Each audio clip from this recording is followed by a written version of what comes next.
एकदा जर तुम्ही ह्या पद्धतीने घरच्या घरी चॉकलेट्स बनवाल तर लहान मुले बाहेरचे चॉकलेट्स नक्कीच विसरतील। अतिशय साध्या सोप्या पद्धतीने घरात उपलब्ध असणाऱ्या ड्रायफ्रुट्स पासून आज मी लहान मुलांच्या आवडीचे चॉकलेट्स तयार केलेले आहे।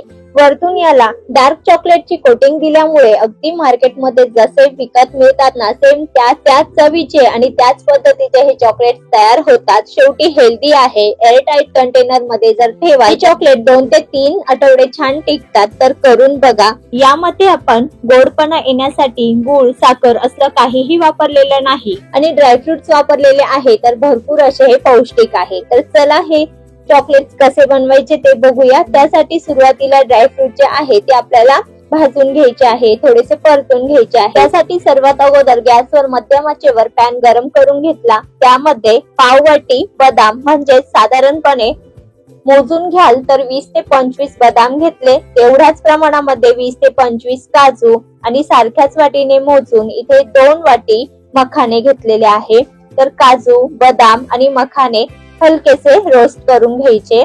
तर यामध्ये सर्व जिन्नस आपण थोडेसे भाजून घेणार आहोत, त्यामुळे हे चॉकलेट जास्त काळ टिकतात। तर इथे मखाने बघा असे हाताने क्रश करून बघायचे, ते छान असे क्रश झालेले आहे, मस्त कुरकुरीत झालेले आहे आणि काजू बदाम देखील हलकेसे आपण भाजून घेतलेले आहे। तर हे तीनही जिन्नस थंड करून घेतले बघा। तर मखाने हे थंड झाल्यानंतर आणखी कुरकुरीत होता बघा, व्यवस्थित ते हाताने क्रश होत आहे। तर सर्व थंड झाल्यानंतरच मिक्सरच्या भांड्यामध्ये काजू, बदाम आणि मखाने घालायचे। हे मिक्सर चालू बंद करत बघा जाडसर अशी पावडर तयार करून घ्यायची।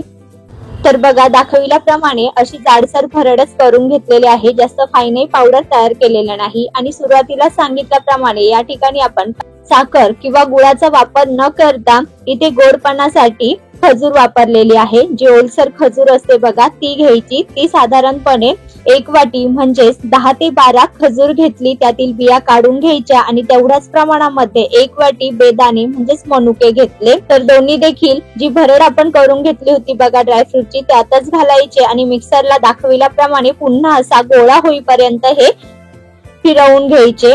तर बघा यामध्ये आपण खजूर आणि मनुके घातल्यामुळे ना याला छान अशी बाइंडिंग येते। यामध्ये बाकी काहीही घालायची गरज पडत नाही, तेल तुपाचा सुद्धा देखील वापर करावा लागत नाही। व्यवस्थित हे बाइंड झालेला आहे, याचा एक गोळा तयार झालेला आहे। तो पुन्हा एकदा मी एका वाटीमध्ये काढून चांगला मळून घेतला आणि आता याचे आपल्याला छोटे छोटे चॉकलेट करून घ्यायचे आहे। असे तुम्ही दाखवल्याप्रमाणे गोळे करून घेतले तरी देखील चालेल, किंवा तुमच्याकडे सिलिकॉनचे जे मोल्ड मिळतात बघा चॉकलेटचे ते देखील तुम्ही वापरू शकता। तर काही मी असे छोटे छोटे गोळे तयार करून घेतले आहे, तुम्ही असे देखील हे खाऊ शकता, मस्तच लागतात। आणि उरलेल्या मिश्रणाचे बघा सिलिकॉनचे जे चॉकलेटचे मोल्ड मिळतात ना ते वापरलेले आहे। त्यामध्ये आपण हे राहिलेलं मिश्रण दाखविल्याप्रमाणे घालून ते छान असं दाबून घ्यायचं। जे मोल्ड आहे ते व्यवस्थित भरून घ्यायचे। तर असे सिलिकॉनचे मोल्ड वापरल्यामुळे काय होतं, ते चॉकलेट छान अट्रॅक्टिव्ह दिसतं आणि लहान मुलं सुद्धा आवडीने खातात। तर बघा इथे मोल्ड असेल तर असे मोल्ड भरून घ्या, किंवा असे छोटे छोटे गोळे तयार केले तरी देखील चालेल।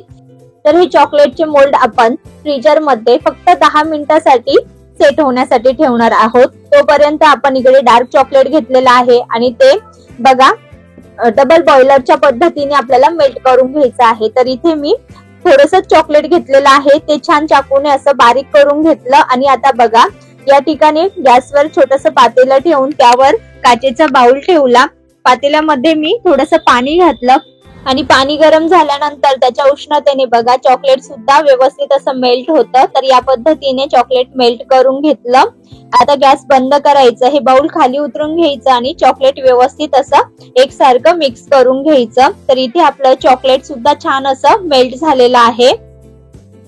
तर बघा यामध्ये कुठेही गाठी नाही, व्यवस्थित हे एकसारखं असं मेल्ट झालेलं आहे। आणि इकडे आपले चॉकलेटचं मोल्ड सुद्धा व्यवस्थित असे सेट झालेलं आहे। जे गोळे तयार करून घेतले ते सुद्धा व्यवस्थित असे सेट झालेले आहे बघा। तर हे चॉकलेट मोल्ड मधून काढून घेऊ। अगदी मस्त तुम्ही हे चॉकलेट ना असे सुद्धा खाऊ शकता, खूप छान लागतात, मस्त चुईपणा यामध्ये येतो। तर मी हे असेच न ठेवता चॉकलेट मध्ये छान घोळवून घेणार आहे। तर एक एक करून आपण हे चॉकलेट मधून आता घोळून घेऊ. तर बघा ह्याला आकार सुद्धा खूप छान आलेला आहे. शिवाय आपण ड्रायफ्रुट्स पासून तयार केलेले आहे, तर नक्की ट्राय करून बघा. आता हे चॉकलेट्स मधून आपण एक एक करून दाखविल्याप्रमाणे असे घोळवून घेऊ आणि बटर पेपरवर ठेवत जाऊ, म्हणजे ते छान एक एक सेट होईल.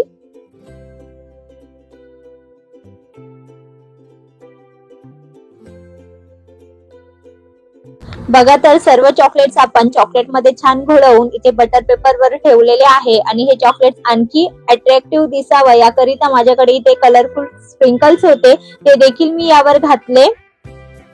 आणि आता पुन्हा एकदा फ्रीज मध्ये 10 मिनिटांसाठी हे चॉकलेट सेट होण्यासाठी ठेवून द्यायचे. 10 मिनिटांमध्ये पटकन हे चॉकलेट सेट होतात. बघा अजिबात चिटकलेले नाही, बघा सहजरित्या निघतात ते. तर आपण इथे बटर पेपरचा वापर केल्यामुळे हे पटकन निघतात, एकमेकांना अजिबात चिटकलेले नाही.